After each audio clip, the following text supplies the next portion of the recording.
Selamat malam semuanya. Selamat datang di era negara gemilang. Hari ini kita akan membahas terkait perancangan tangki timbun. Ini belajar ya. Ini belajar dari standar API 650 terkait perancangan tangki timbun. Oke, kita masuk ke dalam pendahuluan.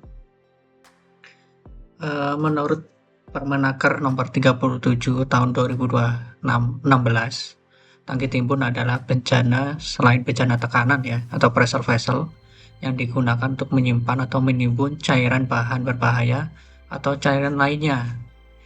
Di dalamnya terdapat gaya tekanan yang ditimbulkan oleh berat cairan yang disimpan atau ditimbun dengan volume tertentu. Jadi ini lebih spesifik ya. Jadi bukan karena tekanan dari fluida sendiri, cuma dari berat aja. Jadi kira-kira ini atmosferik ya, seperti itu. Jadi untuk pendahuluan ini dalam pembelajaran kali ini kita akan mengetahui ya terkait pasti skop atau cakupan di dalam standar tersebut API 650. Terus material apa sih yang digunakan, biasanya yang digunakan untuk tangki timbun. Terus nomor 3 itu ada terkait perancangan atau desain. Nomor 4 terkait fabrikasi ya, fabrikasi terkait bencana tekan, bagaimana sih kita mengkonstruksi ya, konstruksi atau fabrikasi. Dan kelima ini ada terkait perhitungan ya atau kalkulasi untuk tangki timbun.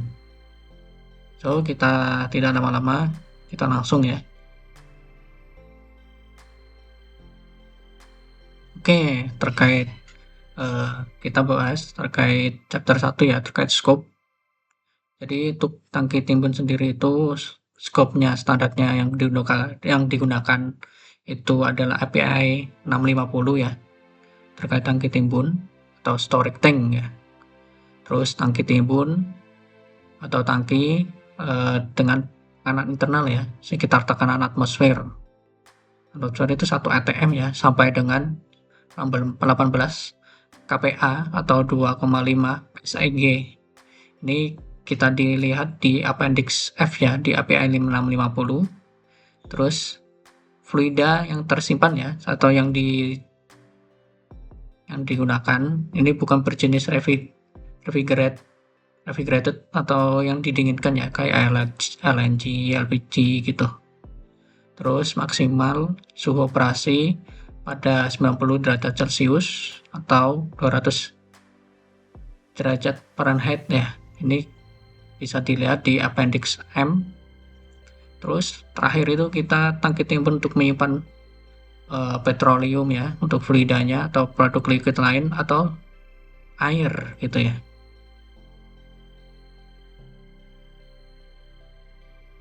Nah, untuk skop sendiri itu tangki timbun untuk code dan standar ya. Kita bedakan itu ada 4 jenis ya. Ada low pressure, medium pressure, high pressure, sama cryogenic storage gitu. Nah, apa sih yang dimaksud low pressure sendiri ya untuk tangki timbun itu? Ini tangki yang di bawah tekanan 18 kPa ya, atau atmosferik. Nah, ini ngacunya ke API 650 tadi. Terus ada juga itu medium pressure ya. Medium pressure ini tangki yang tekanannya itu di 18 sampai dengan 103 kPa ya. Ini kita ngacu ke API 620. Terus ada high pressure ya. High pressure ini di atas 18 kPa. Kita ngerujuknya ke ASME 8 ya, terkait pressure vessel.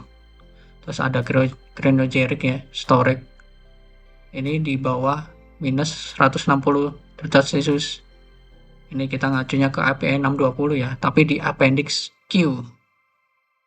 Seperti itu. Jadi untuk API 620 ini selain untuk tekanan di atas 18 atau sampai dengan 103 kPa, digunakan untuk cryogenic ya, storage. Yang ini untuk LNG, LPG, dan lain-lain seperti itu.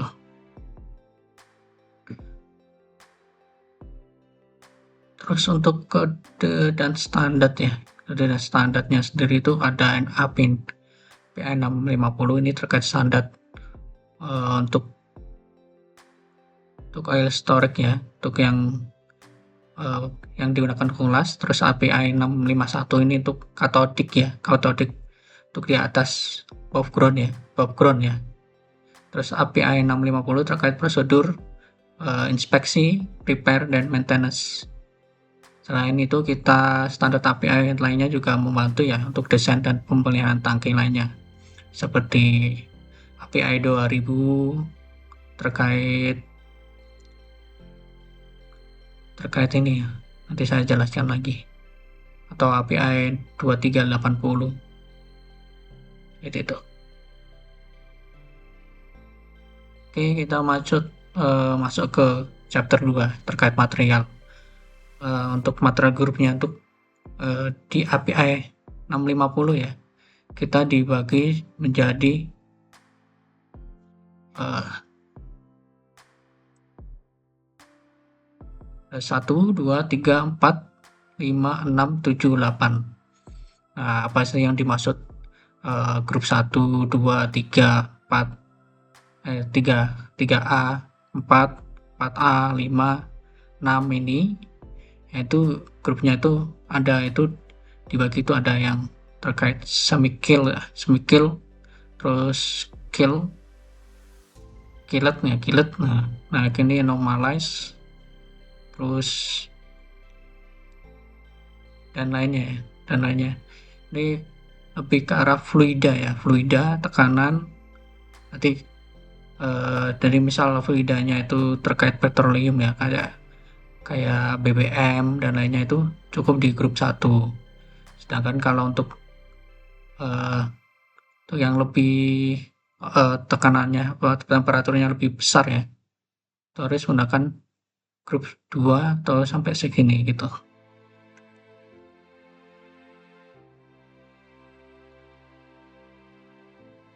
Ini kita harus lihat ya spesifik fluida yang disimpan gitu. Oke, apa yang tadi ya dimaksud semi-kill ini, yang tadi ya semi-kill, kill dan lain-lain ini. Nah, remet atau cap atau igot ya, cap igot ini. Terus ada semi-kill, ada kill.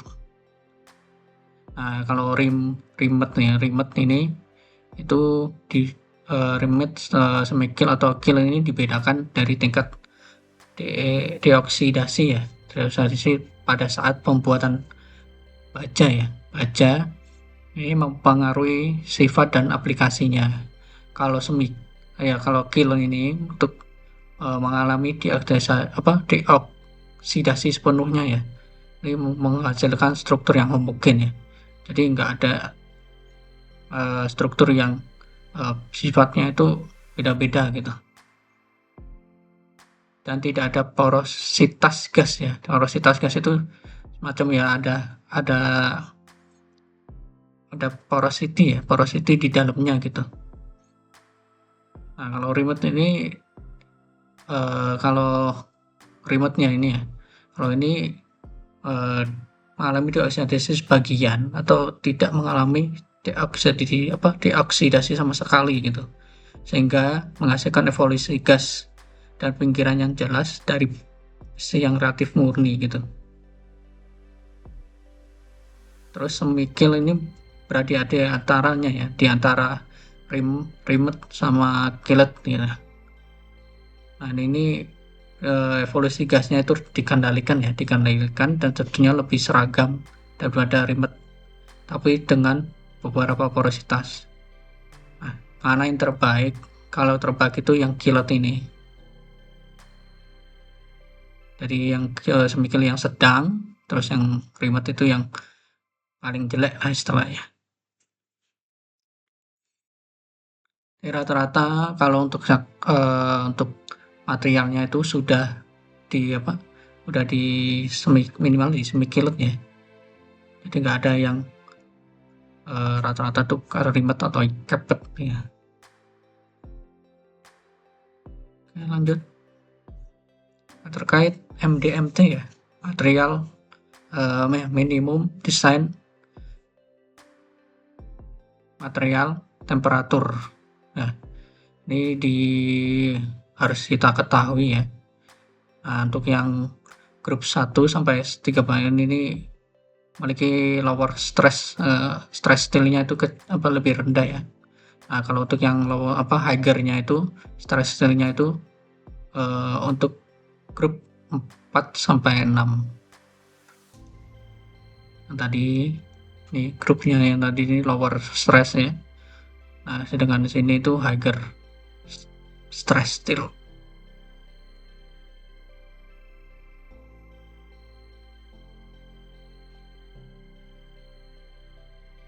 Nah, kenapa ini penting? Ini harus kita tahu nih MDMT-nya minimal di berapa gitu ya. Kalau misal nih di grup 1 ya, di SA23 283C gitu ya. Nah, misal di 15 gitu ya. 15 itu harus di minus 4 MDMT-nya gitu. Nggak bisa kita itu ujuk-ujuk gitu minus mintanya MDMT-nya itu minus 10 gitu. Nggak bakal dapat gitu. Nah, semakin tebal ini MDMT-nya itu makin mengecil ya. Ngecil itu dalam artian itu tambah besar ya. Kalau sini kan lebih MDMT-nya lebih sini harusnya lebih bagus lah ya. Makanya itu di grup 4 ini sampai 46 nih, ini bisa MDMT-nya itu bisa sampai 35 nih, minus 35 dan seterusnya gitu. Kayak kebutuhan fluidanya itu kita harus tahu ya. Ini untuk dari MDMT-nya tuh diminta minus berapa, minus derajat temperaturnya berapa gitu ya. Dan untuk material selection ya, material selection sendiri kita bedakan ya dari partnya sendiri ya.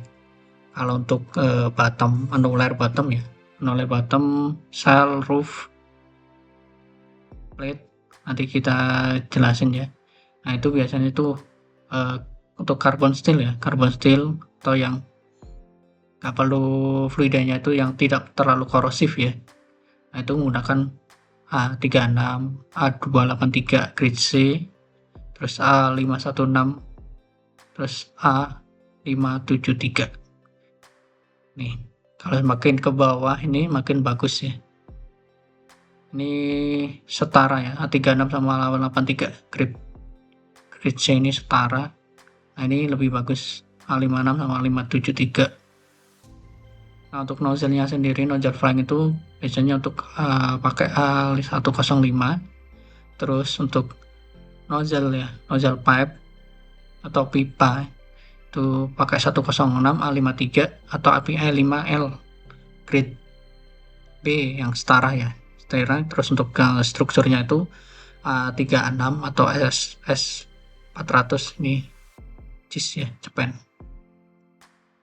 Boltingnya itu bisa aja pakai 134 atau 193 itu commonnya ya, juga bisa dipakai. Terus gasket itu harus Peter One. Nah, untuk stainless steel ini kita gunakan pada saat fluidanya itu korosif ya, seperti itu. Nah, untuk ini ya tadi ya, untuk cryogenic ini untuk LNG dan lain-lain itu yang harus minusnya itu tinggi ya, tinggi itu ya harus pakai stainless steel, nikel atau dan lain-lain seperti itu. Kalau untuk low temperatur ini cukup. Nah, untuk intermediate ini rata-rata ya kita untuk BBM atau petroleum atau yang tekanan atmosfer, temperatur atmosfer kita gunakan cukup di grup ini. Seperti itu. Nah, untuk yang ke panas ya, itu kalau panas ini pakai ini, itu temperaturnya tinggi ya, temperatur tinggi. Ini kita desain temperaturnya seperti itu.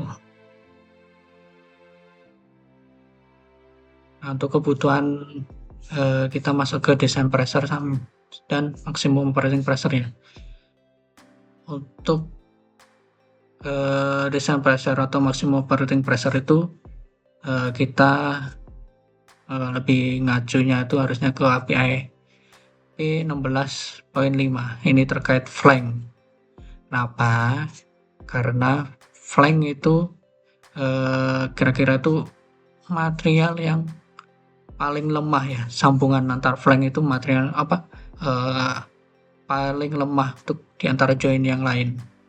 Di antara join seperti welding, terus soket, terus dan lain-lain itu yang paling lemah di sambungan flank biasanya. Ya kita harus merujuk ke sana.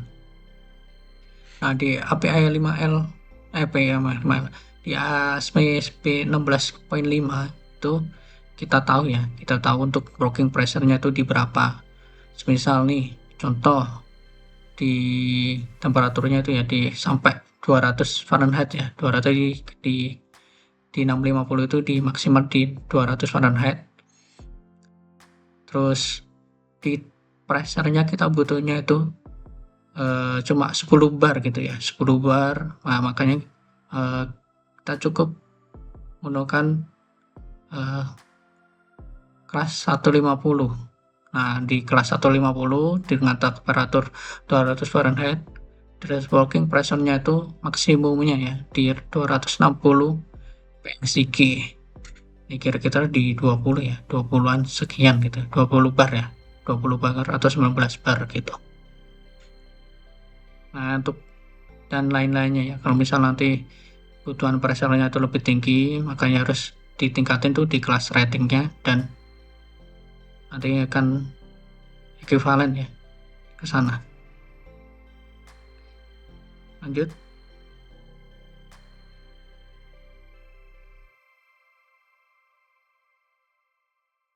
Oke, jenis tangki ya. Di jenis tangki itu untuk desain ya banyak, ada yang fixed roof tank, ini yang ada roofnya itu permanen atau di sini di atas tangki. Terus ada external floating roof di sini, external floating roof. Terus ada internal floating roof. Nah, di internal floating roof itu fix ditambah eksternal ini ya, dan jadi jadinya internal floating roof. Terus close convert atau close floating roof ini jarang ya dipakai. Ini dipakai ya. Cuma bedanya di fan sama di pressure fan, vacuum fan. Di fan itu biasanya ya kita banyakan di sini kalau pengen dua-duanya ya. Terus ada spheroid. Nah, rata-rata yang digunakan di Indonesia sendiri itu kalau tidak di sini ya, di fixed roof tank atau di internal floating roof tank. Ada beberapa juga yang external floating roof tank. Nah, bagaimana kita tahu ya untuk jadi kita memilih kapan kita memilih fixed roof tank, kapan internal tank. Nah, itu berdasarkan fluidanya ya. Jadi untuk tangki yang berada tetap itu fixed loop lebih, kalau dari harga ya lebih hemat dan mudah dibangun daripada desain beratap ngambang atau floating roof tank. Seterusnya ini yang lebih membuat tahan sehingga pergeseran tanah yang tidak rata. Namun tangki ini untuk yang ini ya, untuk fixed roof tank ini memungkinkan uap keluar atau vapor melalui ventilasi atap, terutama sama perubahan suhu atau saat sedang diisi ya. yang menyebabkan hilangnya produk. Nah, kalau misalnya ini yang fixed roof tank itu, ini nanti kalau semisal panas ya, perubahan suhu itu nanti lidahnya itu melakukan vapornya itu akan keluar gitu. Nah, ini airnya itu atau udaranya itu masuk.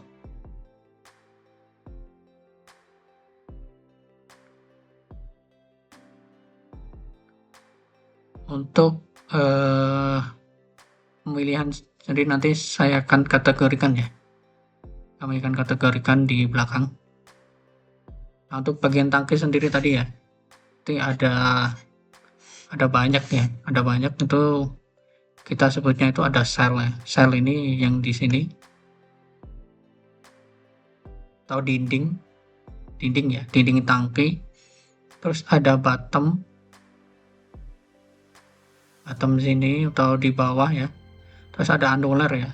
Di bottom sendiri itu beberapa yang commonnya itu ada annular plate. Nah, di sini itu ada roof yang dimaksud roof gitu. Nah, beberapa bagiannya itu ada open vent. Nah, di sini open vent atau pressure vacuum vent ya, bisa juga gini, open vacuum tank. Terus coaching hatch ini untuk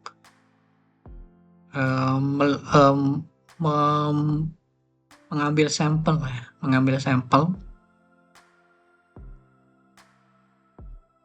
Terus roof manhole untuk inspeksi. Terus ada access platform ya, atau ini spiral stairway untuk jalur inspeksi ke arah roof. Terus ada cell nozzle ya. Cell nozzle ini biasanya inlet outlet yang besar. Terus ada nozzle kecil. Terus ada foam connection untuk perlindungan ya. Nanti misal ada insiden atau itu. Terus ada sump ya. Sump untuk biasanya untuk drainnya itu untuk water dan produk drain. Terus ada roof support column ya. Kolom. Nah, ini roof truss, ini jenisnya truss ya.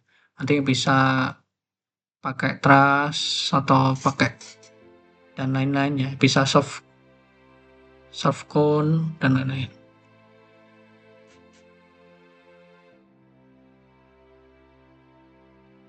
Jadi main partnya sendiri itu ada cell, ada roof, dan ada bottom. Bottomnya itu diisi sama annular. Ada floating roof accessories nih, kalau misalnya ini nanti internal floating roof tadi atau eksternal ya. Terus ada roof support, ini bisa pakai kolom, pakai truss dan lain-lain. Terus ada opening dan venting ini di roof. Terus ada tank support ya. Terus access tank, ini manhole dan lain-lain. Terus ada top angle ya, stiffener. Nah, ini top angle itu di sini. Nah, stiffener itu biasanya untuk di sini. Kalau semisal itu nanti secara perhitungan itu perlu stiffener. Terus ada drain, ada overflow di drain tadi, dan other aksesoris yang lain. Itu. Nah, di dalam ini ada roofnya, ada roof manhole sama harus cell manhole ya. Rata-rata untuk cell manhole itu 2, terus roof manhole-nya juga 2.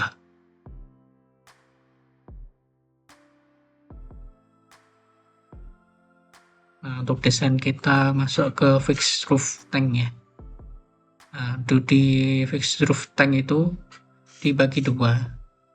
Itu ada support dan self support ya. Nah, kalau self support sendiri itu roof tank sepenuhnya ditopang oleh rangka tangki itu sendiri tanpa memerlukan penumpang struktur tambahan. Atap ini dapat berbentuk kerucut, tekun, payung atau umbrella atau kubah atau dome. Dome mampu menjangkau diameter yang lebih besar sambil menopang dirinya sendiri dibanding dengan cone. Nah, ini yang dome ya, dome-nya itu lebih melengkung lah daripada ini, bisa lebih lebih besar ya untuk menopang diri sendiri ya. Nah, self cool tank biasanya hanya cocok untuk tangki berukuran relatif kecil ya.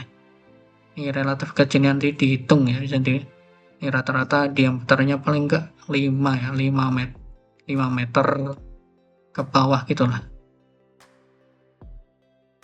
Nanti dihitung, kalau perlu dari hitungan itunya itu perlu support ya, harus pakai support. Nah, di dalam konnya ya, tipe kon sendiri itu ada tipe kon tadi, dome sama umbrella, itu ada beberapa ini ya, beberapa jenis tipe. Nah, itu ada yang tadi tidak perlukan support ya, bukan support. Terus ada rafter ya, pakai rafter single dengan inset tapi tidak ada kolom. Nah, rafter single outset ya, di luar tidak ada kolom. Nah, inset struktur ya dengan kolom, outset struktur dengan kolom. Nah, ini truss tanpa kolom. Nah, rafter ya, tapi yang pattern ya, ini kan single tadi ya. Nah, ini pattern. Terus ada rafter ya, pattern tapi di luar. Nah, kamennya itu biasanya itu tadi ya, untuk yang diameter kecil, tangki kecil itu soft support. Terus biasanya yang ini ya, rafter single ya, single. Terus insert struktur yang di insert ya, terus truss ini, terus sama ini, itu yang common digunakan. Nah, kapan memilih ini terserah biasanya mau yang mana.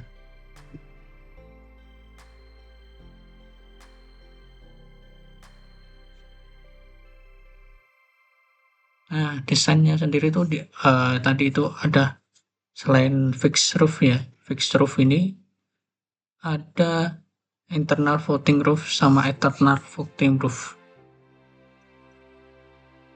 Nah, ini komponennya itu biasanya itu yang ketara itu ada ini floating roofnya, namanya floating roof. Jadi ini enggak ada, kalau untuk eksternal tuh enggak ada fix roofnya. Nah, eksternal enggak ada ya. Nah, untuk yang floating roofnya itu bisa naik turun mengikuti fluida ya. Misal nanti fluidanya itu diisi gitu, diisi itu nanti floating roofnya itu mengikuti ya, naik. Nanti kalau misal nanti fluidanya itu diambil atau dikeluarkan ya, nanti turun sendiri mengikuti fluida. Itu cara kerjanya. Nah, kalau untuk yang dimaksud internal floating roof itu ini deh, eksternal dulu ya, eksternal dulu floating roofnya. Floating roof itu digunakan untuk menyimpan minyak bumi, atau ini ya, titik nyalanya di bawah 54 derajat Celcius ya. Jadi titik nyalanya itu makin ke bawah itu mesti butuh floating roof atau kurang dari 8 derajat Celcius di atas suhu penyimpanan. Nah, kalau misal itu suhu penyimpanannya kira-kira suhu atmosfer ya, atau temperatur operasinya itu 30, nah itu nggak boleh di bawah 38 ya. Itu nanti bisa terbakar sendiri gitu. Nah, tangki ini mengurangi kehilangan uap ya, atau vapor tadi, dengan risiko kebakaran, dengan menyelesaikannya dengan level cairan dan membatasi paparan udara. Misal contohnya tadi ya, bensin atau nafta yang membutuhkan tangki ini karena sifat mudah terbakar. dan emisi uapnya yang sangat tinggi. Nah, cuma keterbatasannya itu, tangki ini tidak cocok untuk cairan yang mudah mendidih ya, pada tekanan normal karena tidak dapat menangani tekanan uap yang tinggi. Tangki atap tetap dengan pelapasan tekanan lebih baik untuk cairan tersebut. Tangki atap tetap itu fixed roof ya, cuma itu harus dibarengi dengan aksesoris yang baik ya, aksesoris. Nah, kalau internal floating roof itu fixed roof ya, fixed roof dapat diubah floating roof dengan menambahkan atap terapung internal atau internal floating roof ini ya, internal floating roof. Yang dimaksud tadi itu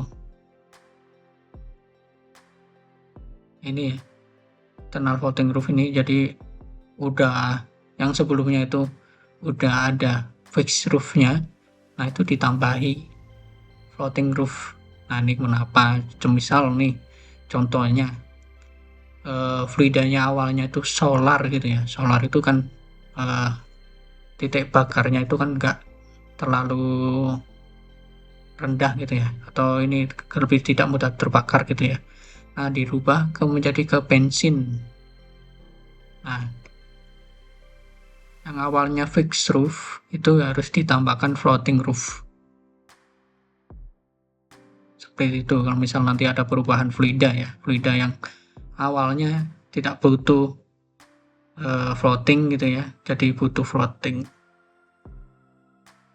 Nah ini dapat dilakukan penggunaan tangki berubah yang tadi itu yang saya maksud tadi, berubah ya penggunaan tangkinya itu karena fluidanya berubah, atau saat floating roof membutuhkan fixed roof untuk pelindungan dan kualitas. Contohnya fluida darinya berubah dari gas oil menjadi gas online.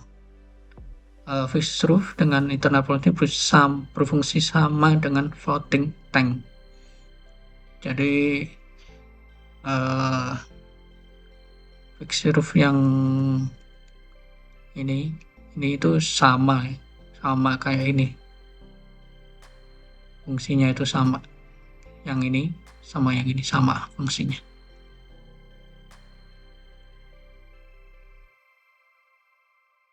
Nah, untuk guideline kapan kita pilih tangki ya tadi, pilih tangki kapan kita pilih fixed roof, floating roof, pressure storage atau vapor recovery gitu ya.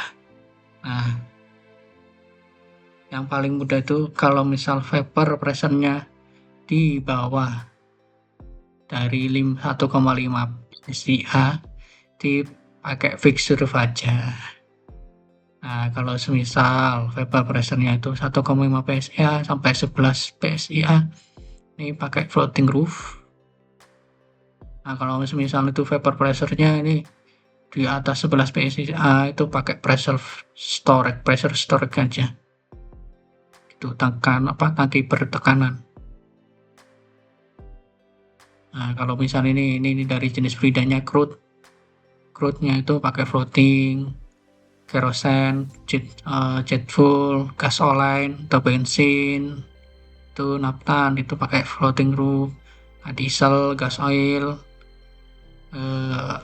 full oil, aspal atau ini solar gitu ya, itu pakai fixed roof aja. Terus kalau untuk hidrokarbon ya, hidrokarbon seperti natural gas, nah itu pakai storage tank seperti itu. Nah fixed roofnya itu kelebihannya apa?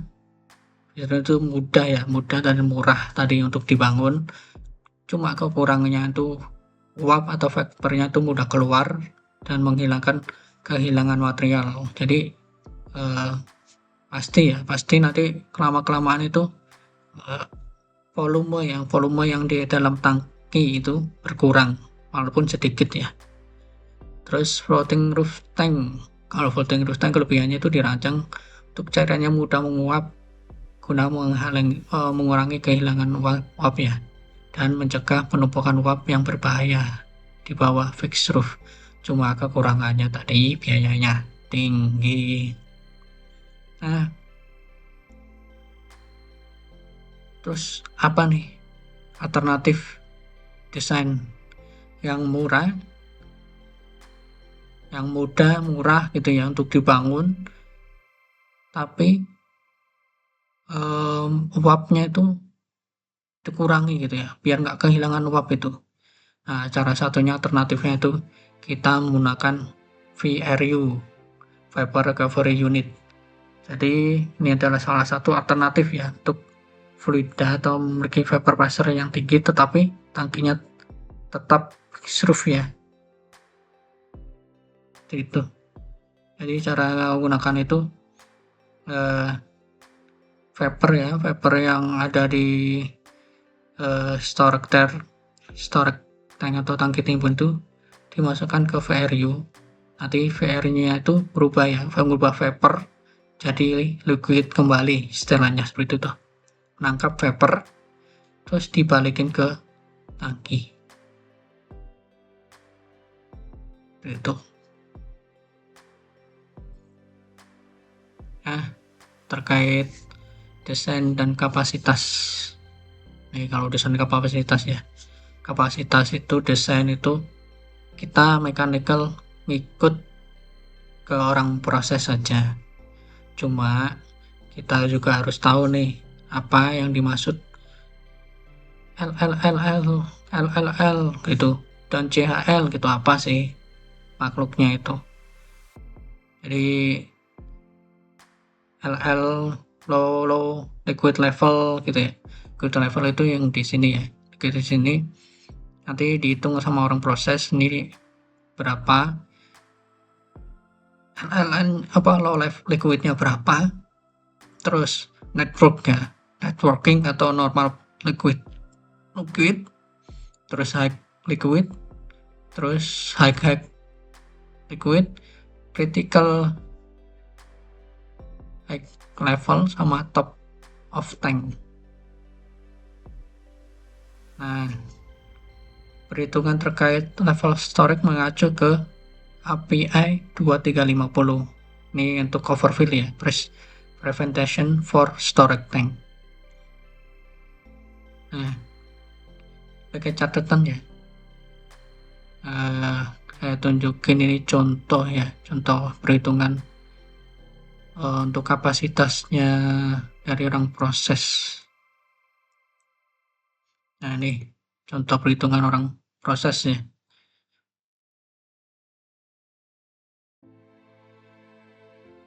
Nah, di dalamnya itu ada perhitungan untuk low, terus normal atau networking tadi, terus high, terus terus ada freeboard atau CHL, critical high level, seperti itu. Nanti kita minta ke orang proses terkait hal ini untuk kita perhitungkan di software. Lanjut balik lagi. Nah, untuk selain untuk critical high level ya, ini yang paling penting di sini nih CHL-nya itu selain mengacu ke API 23550, bantuan CHL juga harus memperhatikan freeport ya. Freeport antara HAG sama CHL ini ya, yang mengacu ke seismic design API 650 Appendix E terkait seismic design of storage tank. Jadi biasanya itu orang proses itu ngitung dari H ke CHL itu berapa gitu ya. Ini biasanya rata-rata itu dari tinggi top angle terus ditambah reversing padnya foam. Itu yang paling tinggi itu foam ya, sendiri foam. Nah, itu nanti didapat berapa tingginya ini CHL ke H.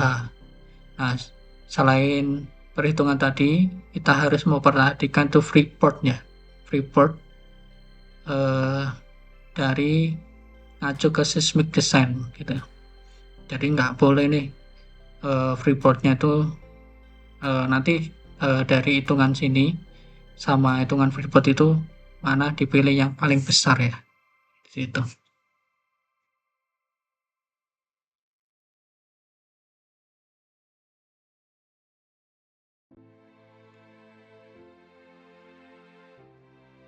Oke, scan dulu video part ini ya, chapter ini. Kita sampai di kapasitas ya, kapasitas ini kita lanjutkan untuk fabrikasi chapter 4 di video selanjutnya. Terima kasih, sampai jumpa di video part selanjutnya.